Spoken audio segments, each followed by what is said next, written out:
The final part now of the Time Watch expose of the terrorist network known as Gladio, which draws together the threads of a series of savage yet seemingly pointless murders.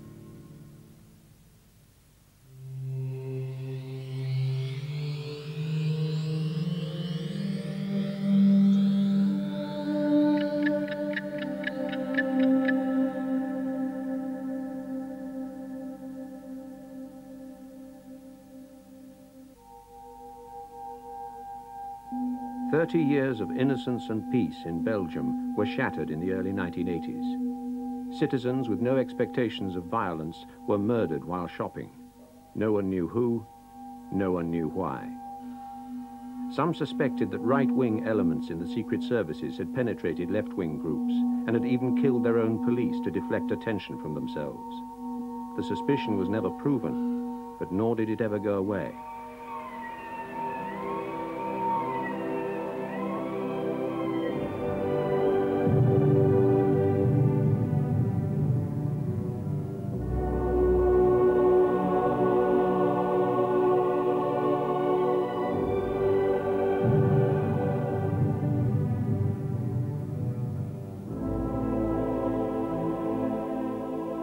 Top secret. There may be times when host country governments show passivity or indecision in the face of communist subversion.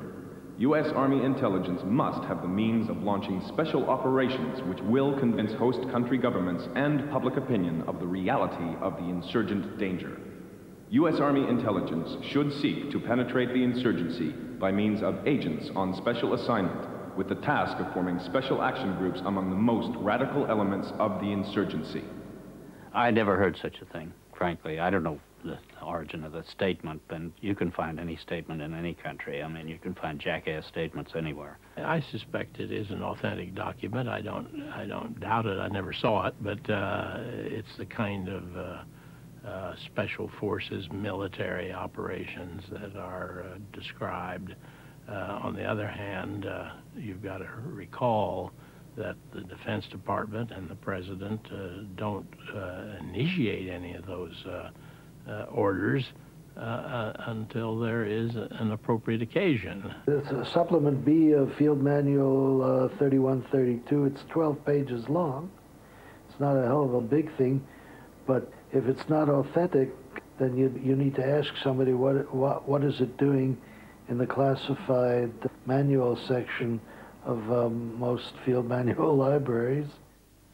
Era un documento che mi consegnò un mio carissimo amico che faceva parte della CIA prima di rientrare in sede. Disse: prenditi questo, quando hai un ritaglio di tempo leggitelo. The field manual is an old forgery designed to show that there's some kind of accusing the United States basically of what the Soviet Union was doing in Italy, which was creating a secret underground paramilitary organization capable of acting to subvert Italian democracy. Je suis originaire de la région du nord de la province de Luxembourg. J'étais à ce moment-là gérant de banque et j'étais aussi un ancien du régiment paracommando. C'est simplement comme ça qu'un jour se sont présentés chez moi des gens qui sont venus me demander de les aider dans des manœuvres un peu spéciales qui allaient se passer dans le nord de la province en coordination avec les forces spéciales américaines. Au départ de la manœuvre, les commandos belges étaient chargés de récupérer les forces spéciales américaines qui étaient parachutées dans la forêt. Après cette opération, ils devaient se diriger donc vers des points de coordonnées et vers des attaques bien précises de casernement, de gendarmerie. Et j'avais chez moi le ravitaillement, les munitions, les relais radio, etc., pour coordonner les opérations. Un dimanche matin, nous avons appris dans les journaux, à la radio, qu'il y avait eu une attaque pendant la nuit sur un camp militaire d'une unité de chasseurs ardennais en Ardennes, ici en Belgique. Et je suis allé là-bas comme d'autres journalistes.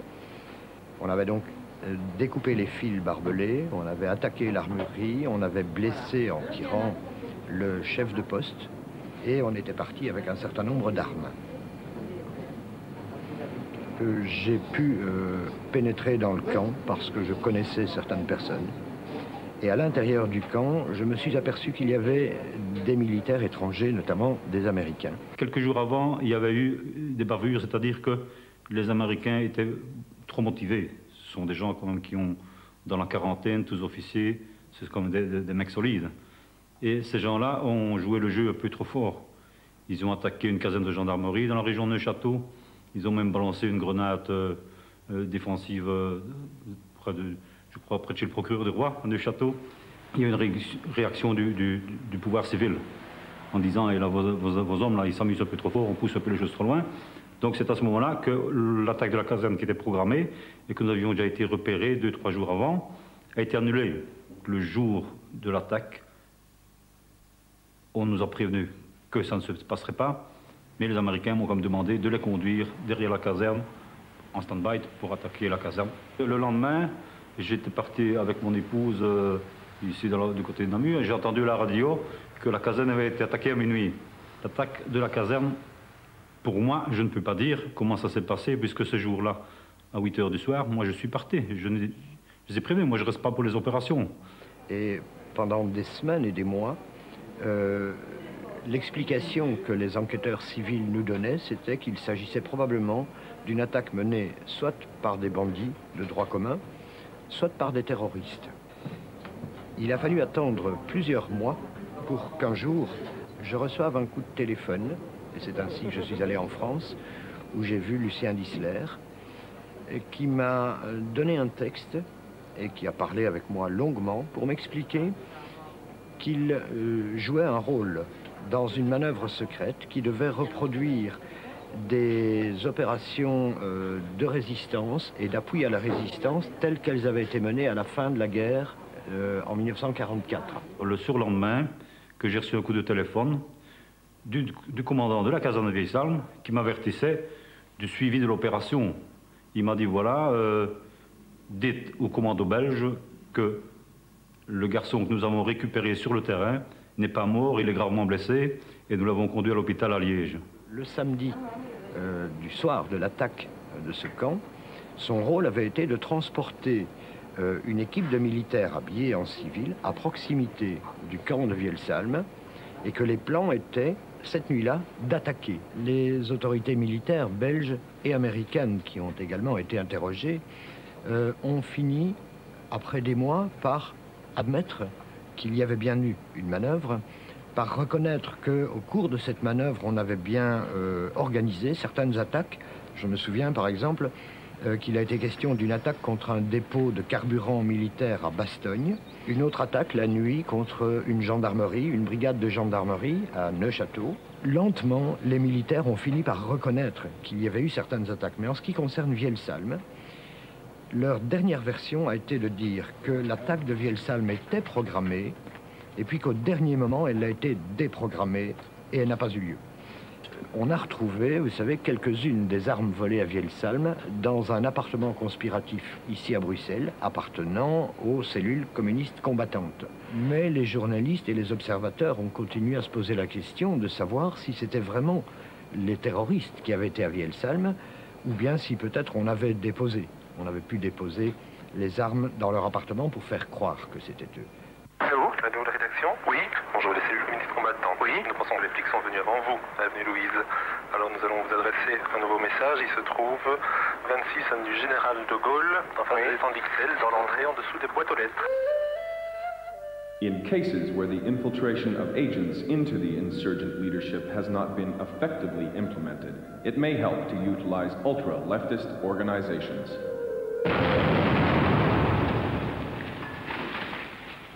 Il me paraissait très significatif que dans les années 80, s'était développé un terrorisme de type médiatique qui utilisait les médias pour provoquer un choc dans l'opinion et dans la classe politique. Alors ce terrorisme pouvait avoir deux origines, soit une terrorisme d'extrême gauche ou d'extrême droite, être le fait de gouvernements étrangers ou de services de renseignement et d'action étrangers, un terrorisme qui vise à déstabiliser la société démocratique. Vous savez, en Belgique, il y a un certain nombre d'affaires non élucidées où une bande, vraisemblablement, a perpétré de très nombreux meurtres au milieu des années 80. Et on ne sait toujours rien de cela. Et certains ont imaginé qu'il pouvait y avoir une volonté de déstabiliser le régime démocratique dans notre pays. En hij ziet er gemaskerde mannen uit en dingen er van achter komen. En hij zegt tegen zijn klein, laat u vallen, zei hij, want ze zijn daar. En daarmee is hij willen vluchten. Hè. En hebben ze direct op hem geschoten. Hè. 7 of 8 kogels door zijn auto. En hier is schampschot, juist in zijn schedel en hier achter zijn oor. Ik heb één vrouw zien komen gelopen, volledig in haar gezicht bebloed en haar been en al. En die is dan overgelopen in paniek van haar kind, iets van een kind. Wat dat juist was, weet ik niet, want ja, de politie was hier dan mochten we niet meer binnen of niks.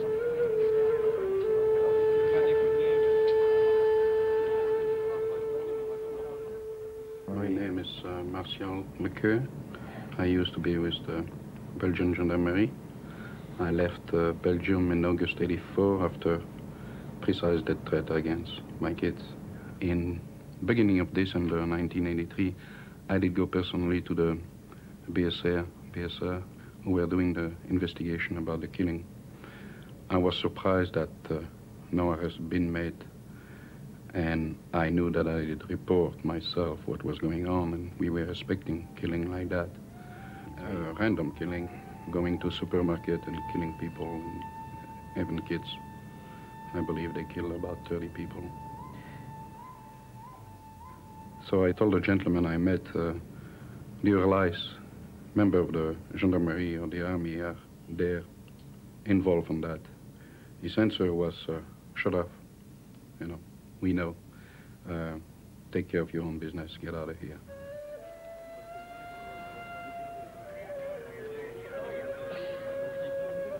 What they were saying, the democracy was going away, the leftists were in power, the socialists and all these things, they wanted more power.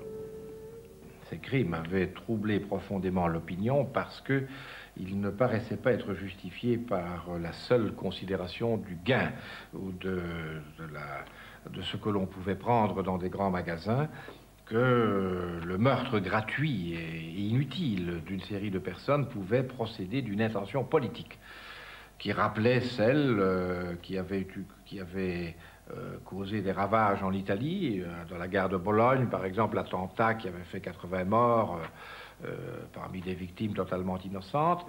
Nous pensions qu'il pouvait donc avoir un soubassement politique à l'activité des tueurs du Brabant wallon. Jean-Claude Garot edited and owned the Belgian magazine Pour. In its pages, he ran a series of exposés of Belgian neo-fascist groups.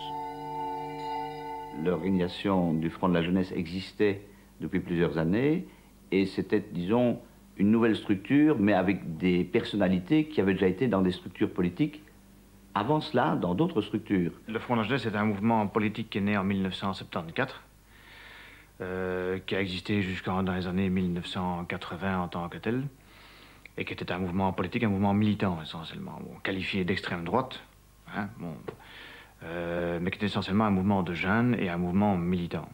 Il y a eu Jeune Europe, il y a eu Front de la Jeunesse, et puis ça a encore changé. Donc, en fait, le nom des structures politiques changeait, mais on retrouvait souvent des mêmes personnalités qui passaient de structure en structure. Et, par exemple, Dossogne a fait partie de plusieurs structures. Alors, on a mené toute une série d'actions, le Front de la Jeunesse a mené toute une série d'actions qui dérangeaient beaucoup à l'époque, parce que nous remettions en question une série de choses, je vais dire, qui étaient relativement bien établies, ou qui, si vous voulez, relativement bien établies. Et le Front de la Jeunesse a beaucoup dérangé, et le Front de la Jeunesse a tellement dérangé qu'on a en fait voulu le casser. On soupçonnait qu'il y avait un centre nerveux décisionnel qui était entouré de cercles successifs qui déléguaient des tâches à chacune d'entre elles, avec naturellement un problème. C'est que plus les tâches étaient déléguées, quand elles arrivaient au cercle périphérique éloigné du centre nerveux, il y avait des erreurs. Dans les Ardennes, c'est une des erreurs de fonctionnement. Pour recréer, disons, l'ensemble de leur noyau d'intervention actif, donc paramilitaire, ils avaient besoin de former et d'encadrer des éléments d'extrême droite.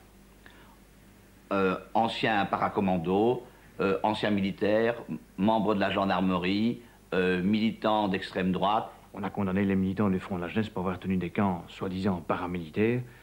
En fait, à l'heure actuelle, si vous voyez ce que font les scouts, ou ce que font certaines sociétés en matière d'incentives, par exemple, ils font beaucoup plus que ce que le Front de la Jeunesse n'a jamais fait.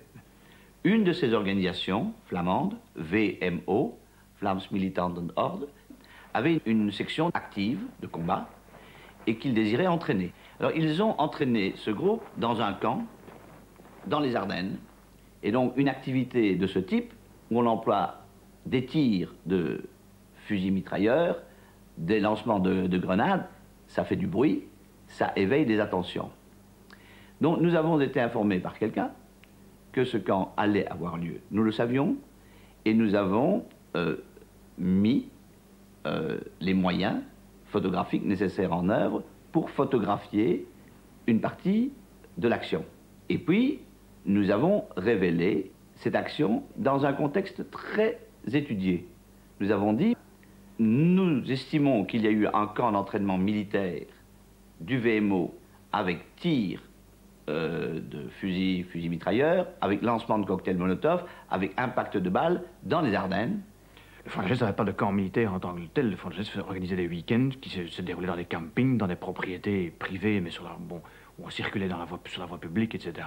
Bon, le Front de la Jeunesse était à Marche-les-Dames, comme beaucoup d'autres groupes de jeunes, avec les autorisations des autorités militaires. Donc tout ça se faisait au vu et au su de tout le monde. Des amis de la radio, de la télévision, en connexion avec moi, ont immédiatement été interviewés le général Borir, qui était à l'époque le numéro 1 de la pyramide de la gendarmerie. Le général Borir, c'était le général en chef de toute la gendarmerie. Le général Borir, en interview télévision et radio, a dit « Cela n'a jamais existé. » Le jour même, le juge d'instruction intervenait, mais intervenait où cela? Ici. En perquisitionnant ici, et en faisant une déclaration à la presse en disant « Jean-Claude Garot a créé un faux et usage de faux. Il a fabriqué avec des uniformes, des photos et des armes toute une mascarade. » Le groupe G était en fait une des sections du Front de la Jeunesse qui regroupait les jeunes gendarmes, qui, pour des raisons déontologiques liées à l'exercice de leur profession, ne voulaient pas être mélangés avec les autres, et par conséquent risquaient d'être mêlés à des actions de manifestation, des choses comme ça, qu'ils ne peuvent pas faire déontologiquement parlant. Ce qui fait que ces gendarmes, qui étaient peut-être une petite dizaine grand maximum, ces gendarmes avaient demandé d'être regroupés dans une section à part. Mr. Francis Dossogne was the contact, and I've been recruited by another member of the gendarmerie from headquarters to become a member of that group. Only police officer was inside that group. It was called the group G, G for gendarmerie. Que le Q a fait partie du groupe G. Il a été même parmi les premiers qui ont fait partie du groupe G. Et il a tellement bien fait partie du groupe G que c'est en fait, bon ça on l'a appris par après, mais que c'est en fait le Q qui informe l'état-major de la gendarmerie à l'époque de l'existence du groupe G. And I did witness there Mr. Mievis, he's the one who did recruit me, giving to Mr. Dossogne confidential file from headquarters. The people they did recruit were people like myself, people from headquarters, people who have access to certain knowledge inside the gendarmerie. So I believe officers in headquarters were involved also.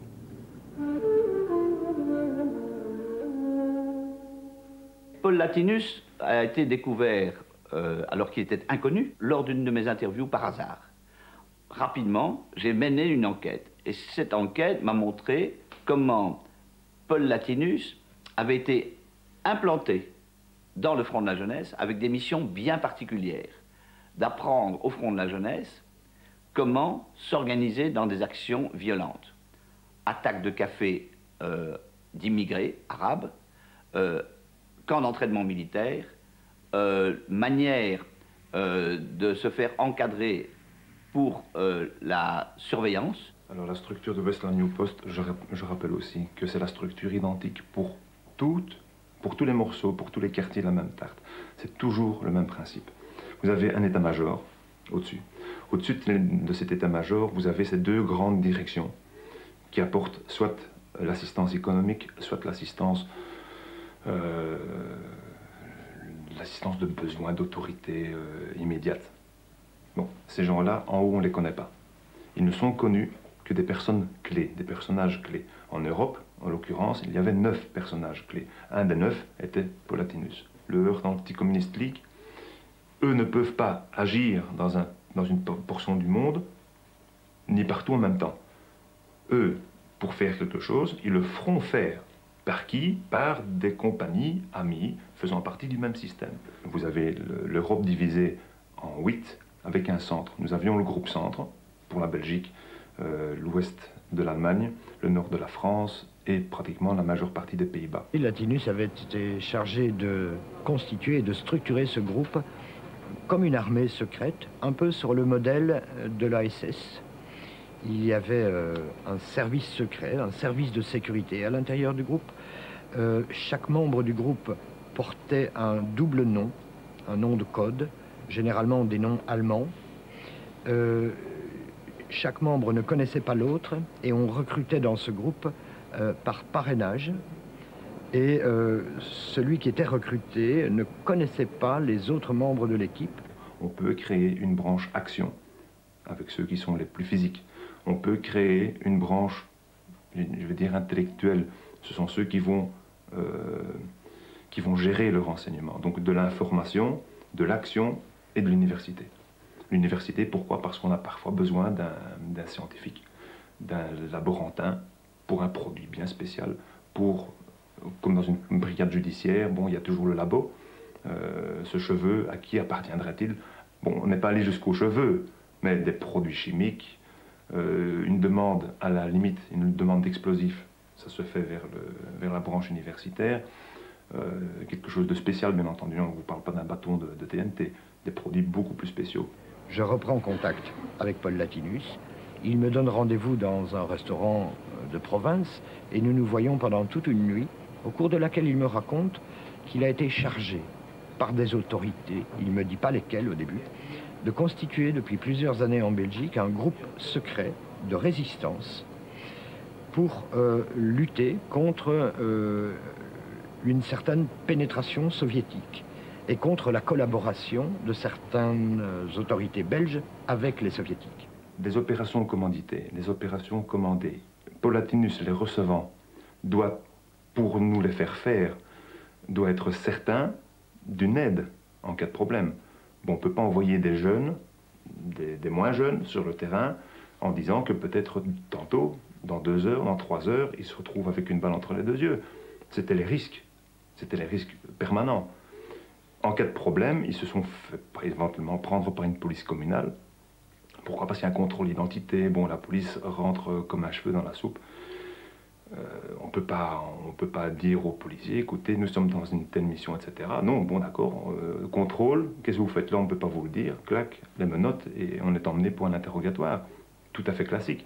Dans ce groupe, il y avait également ce commissaire de la Sûreté de l'État qui a dit plus tard qu'il infiltrait ce groupe, mais qui néanmoins a donné des cours particuliers de filature dans un appartement d'un des responsables du groupe.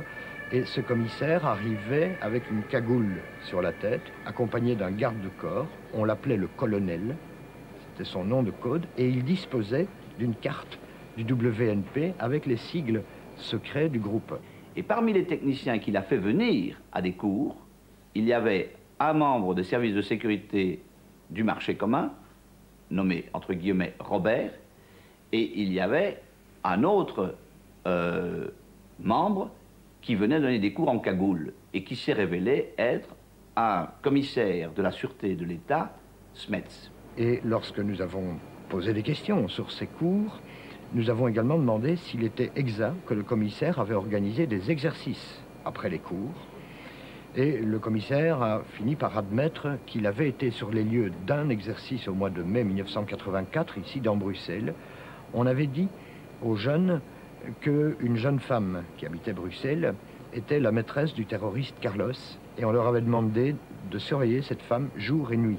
Ces personnes ont donné des cours d'encadrement, de filature, d'armement.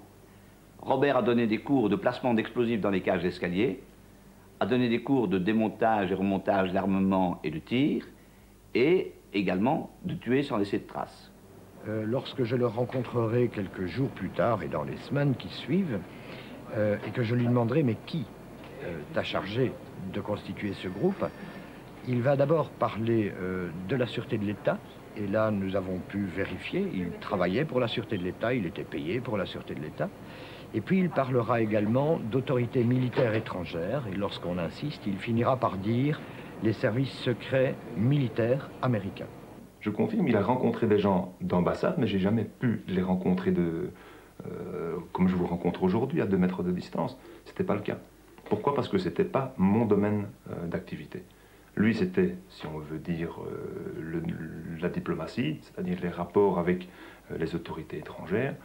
Nous, c'était le rapport tout à fait actif. On est sur le terrain, on sait qu'on est protégé, on sait que l'on a du secours de toutes les autorités possibles par le type de mission qui est engagé.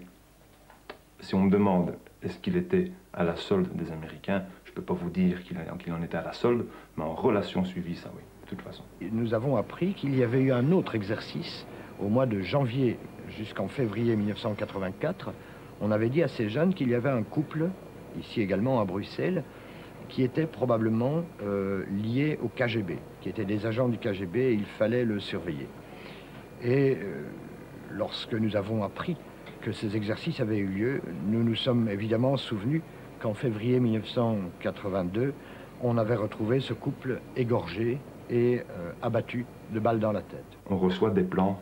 Bon, par exemple, on va reprendre, supposons qu'on est en 82, de 82 à 85, il y a des projets. Vous en tant que monsieur Libert, vous ne connaissez rien du pourquoi. Vous ne connaissez rien du comment. Tout ce qu'on vous demande de faire, c'est avec vos effectifs, avec une couverture par la gendarmerie, une couverture par la sûreté ou quelque autre autorité. Vous avez un boulot déterminé à remplir. Question, reprenons les grands magasins. Question de savoir où se trouve-t-il, quels sont les types de fermetures, quel est le style d'inspection sur place qui va, oui ou non, pouvoir interférer dans les opérations. Donc s'il y a un inspecteur du magasin même présent pour fermer les portes, si c'est une compagnie extérieure comme un Securitas ou un Intergarde, on a reçu des ordres, on a exécuté, on a rentré nos avis, les heures d'ouverture, les heures de fermeture, tout ce que vous pouvez connaître sur un grand magasin, comment sont installés les rayons, etc. Savoir pourquoi et à quoi ça devait servir, c'est une parmi des centaines de missions qu'on vous demande, c'est une des choses que vous rentrez. Maintenant, l'usage, qui en fera? Ce que l'on en fera plus tard, ça c'est le grand point d'interrogation.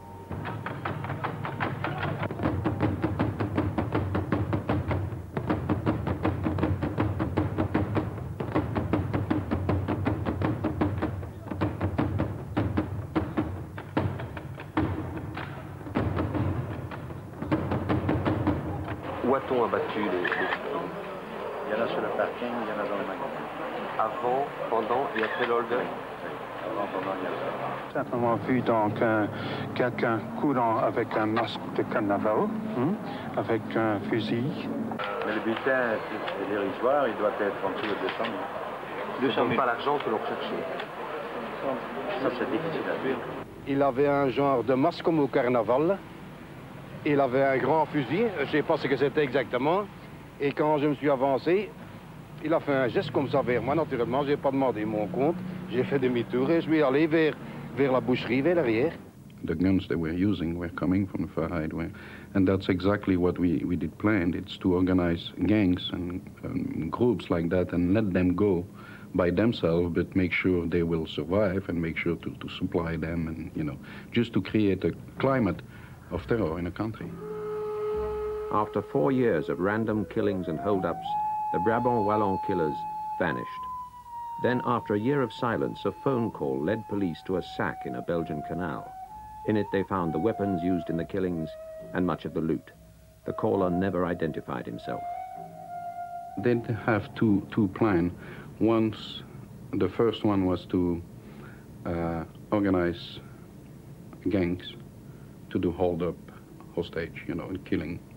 The second one was to organize a so-called left movement who will do a terrorist attempt, just to make the population believe that these terrorist attempts were done by the left.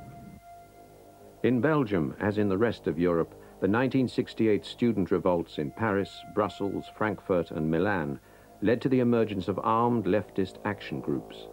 The Red Army faction, Baader-Meinhof, Action Directe, and the Red Brigades, Le Brigate Rosse.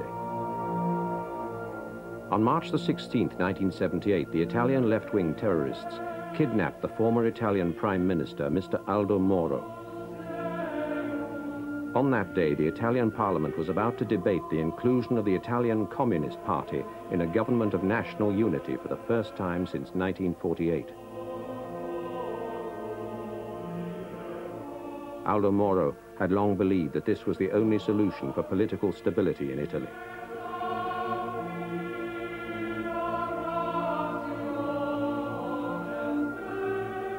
Brigata Rosso was penetrated. Baader-Meinhof was penetrated. Action Directe. Various of these left-wing terrorist organizations were penetrated and co-opted.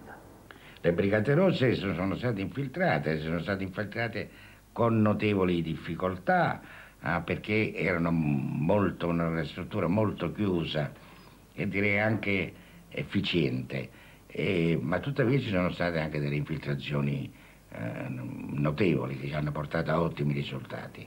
Federico Umberto D'Amato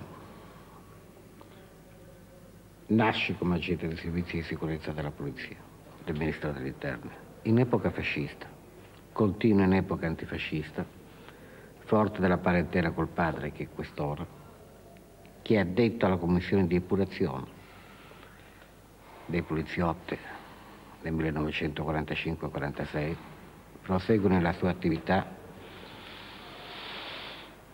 sempre a contatto con tutti i servizi segreti. Si è fatto anche di più nel campo della sicurezza e da parte europea questa volta, soprattutto quando ci furono les événements francesi, e cioè la rivoluzione del 68.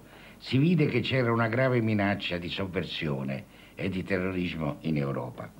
E allora io proposi la costituzione di un comitato permanente europeo, a cui aderì anche la Svizzera, che è sempre neutrale, ma volle aderire anche la Svizzera, tanto è vero che questo comitato si chiamò Club di Berna. È il fondatore del Club di Berna, perché sua è l'idea di creare il Club di Berna, che poi si riunisce ogni anno e raduna tutti i servizi segreti europei e americani. La sua prima apparizione, evidente, provata, nella battaglia politica interna, risale al 1962, alla cosiddetta operazione manifesti cinese. In sintesi, si tratta di affidare a un gruppo di estrema destra d'avanguardia nazionale l'incarico di affiggere manifesti inneggianti a Mao, cioè è il tentativo di creare un'ultrasinistra molto più spinta del Partito Comunista. Questa operazione viene decisa a Berna, a una riunione dei servizi segreti europei, americani e cinesi. Il club esiste tuttora e riunisce i servizi di sicurezza europei. Le aggiungerò che ogni volta che si riuniscono, siccome ne fui io il fondatore e il decano, mi mandano un saluto al padrino, che sono io. Le Brigate Rosse sono quindi conosciute, sono ampiamente infiltrate. Tutti gli aderenti alle Brigate Rosse erano conosciuti dalle forze di polizia, dai carabinieri, dai servizi di sicurezza.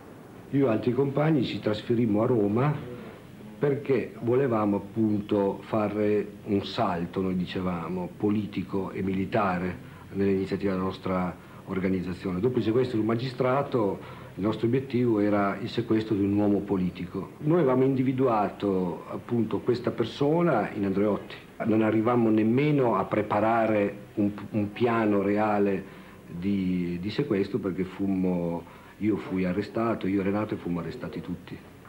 Questo infiltrato al nostro interno, così chi ha detto fratello Mitra, era ormai un anno che aveva contatti con noi, con la nostra organizzazione.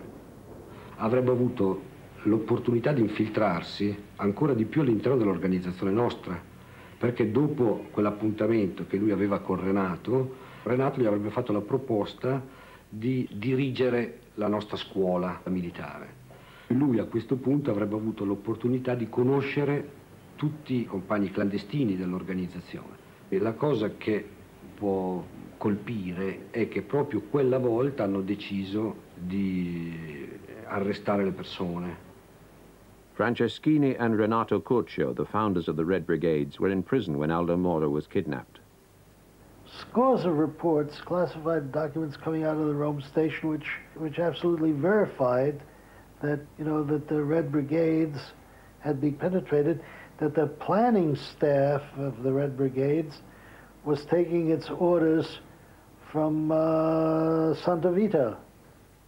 General Santovita was then head of SISMI, the Italian Secret Service.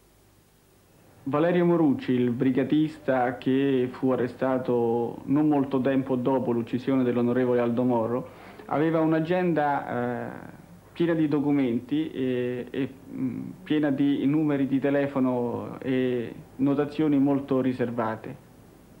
E tra questi quelli del generale Giovanni Romeo, che era capo dell'ufficio D del SID, cioè l'ufficio più importante, durante il sequestro di Aldo Moro.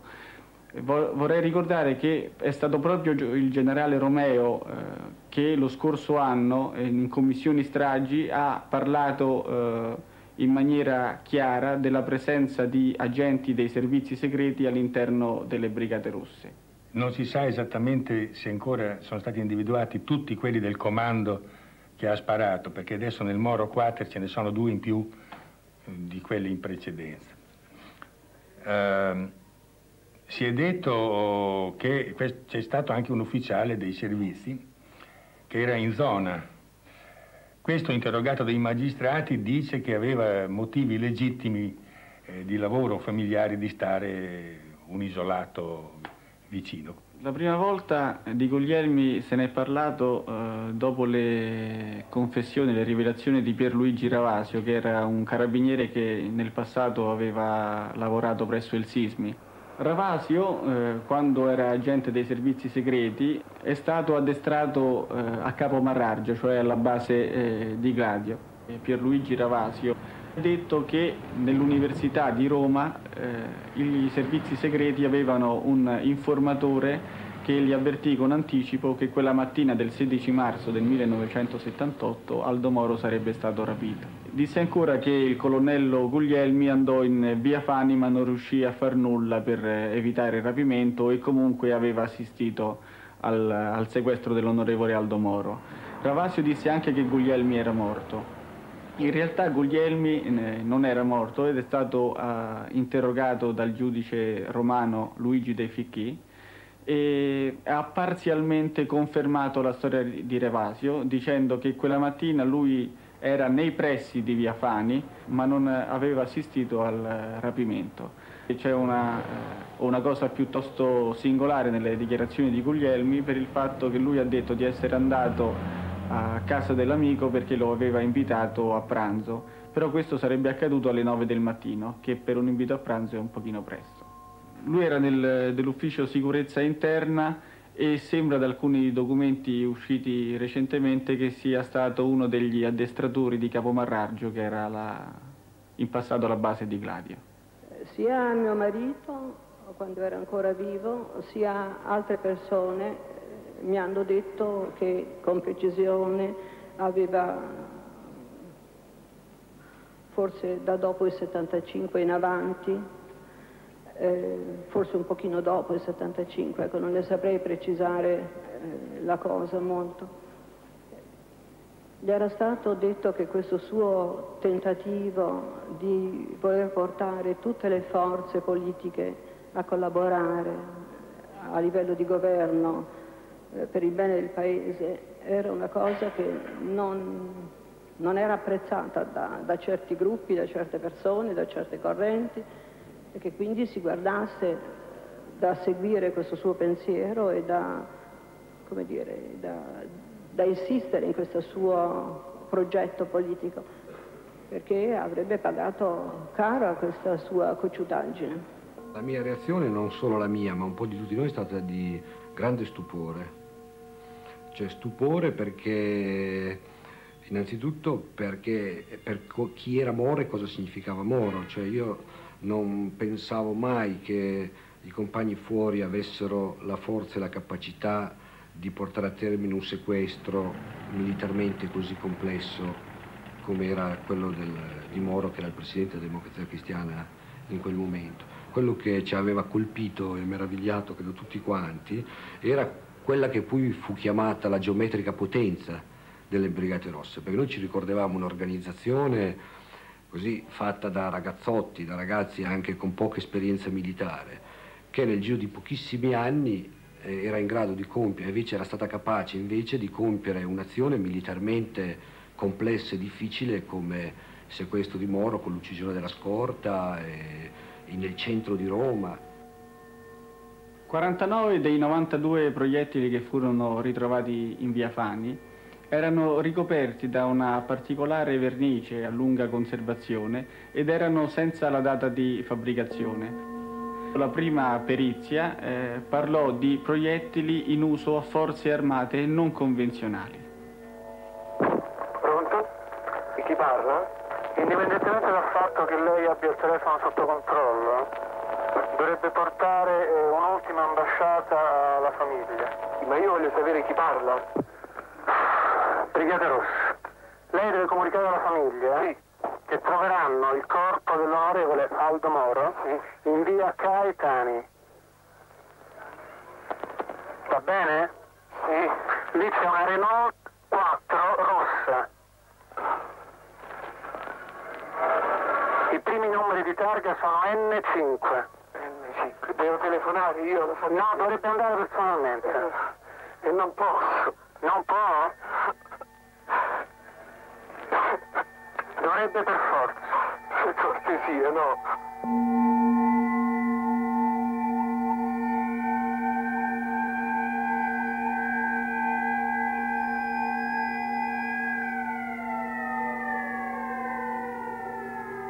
I cannot accept the disgraceful and ungrateful decision taken by the Christian Democratic Party. I will not absolve, nor will I exonerate anyone of their responsibility.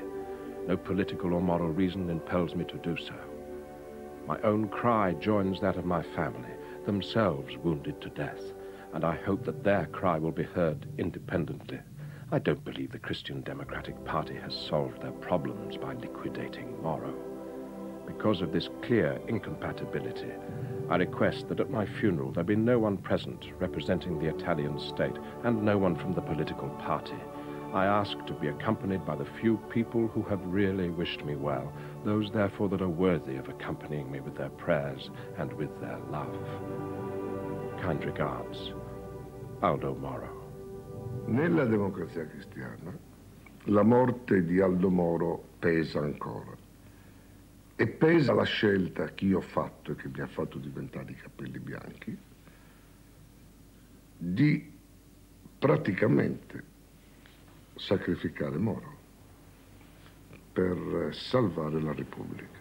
Nella tipografia delle Brigate Rosse, che fu scoperta immediatamente dopo l'uccisione di Aldo Moro, che era in via Pio Foà a Roma, fu trovata una stampatrice che proveniva dai servizi segreti, in particolare dal RUS, Raggruppamento Unità Speciali, che era il settore dei servizi segreti che si occupava del reclutamento dei gladiatori. By the time that Moro's body was discovered, the Italians had worked themselves into such a frenzy and such a terror about the Red Brigades that I think if the Red Brigades had appreciated just how frightened the Italian government was at that point, that they might actually have accomplished something. I mean, accomplished something political. The goal of terrorism, after all, is to terrorize. They had succeeded in terrorizing. They had terrorized the political class of Italy. Quando io parlo di ideale, io parlo oggi di un ideale di verità. Non è più un ideale ideologico. Io sono giunto alla conclusione non da oggi. che il fascismo è stata un'esperienza storica che è definitivamente tramontata, che è stata artefattamente mantenuta in vita. Quindi diciamo un ideale di verità rivolto non soltanto al passato ma anche al presente e al futuro. Questo ideale di verità esclude che io possa pentirmi di ciò che ho fatto, perché ciò che ho fatto, giusto o sbagliato che possa essere giudicato, l'ho fatto credendo profondamente e continuo a credere. E non posso quindi dissociarmi da questo passato. In cambio di cosa? Io voglio la verità che lo Stato nega. Posso mai concepire di dissociarmi per accettare dallo Stato quei benefici che concede a chi è viura e a chi riconosce un torto che non ha. Perché qui ci sono stati migliaia di ingannati, che sono stati dapprima ingannati, poi incarcerati e molti uccisi. Personalmente vorrei sapere anche perché mi sto facendo 17 anni di carcere. Cioè, cosa veramente, chi veramente può aver usato la mia vita? Cioè, mentre io credevo di muovermi in una certa direzione, forse c'era qualcuno, senza che io me ne rendessi conto, che mi faceva procedere in un'altra direzione. Io vorrei saperlo. Questi pupazzi, questi che i francesi chiamano automat, e che noi chiamiamo automi, da automatos, cioè movimento automatico, e sono appunto questo tentativo di dar vita a un movimento, di dar vita a una vita che non esiste, ma che tuttavia appare nella sua immobilità e nel suo movimento, come lei vedrà, deliziosa. Qui ci troviamo con un automa che in fondo riassume un po' il nostro argomento. Direi che questo è l'automa della politica, questo è il giocoliere, le jongleur.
Time Watch returns in the autumn.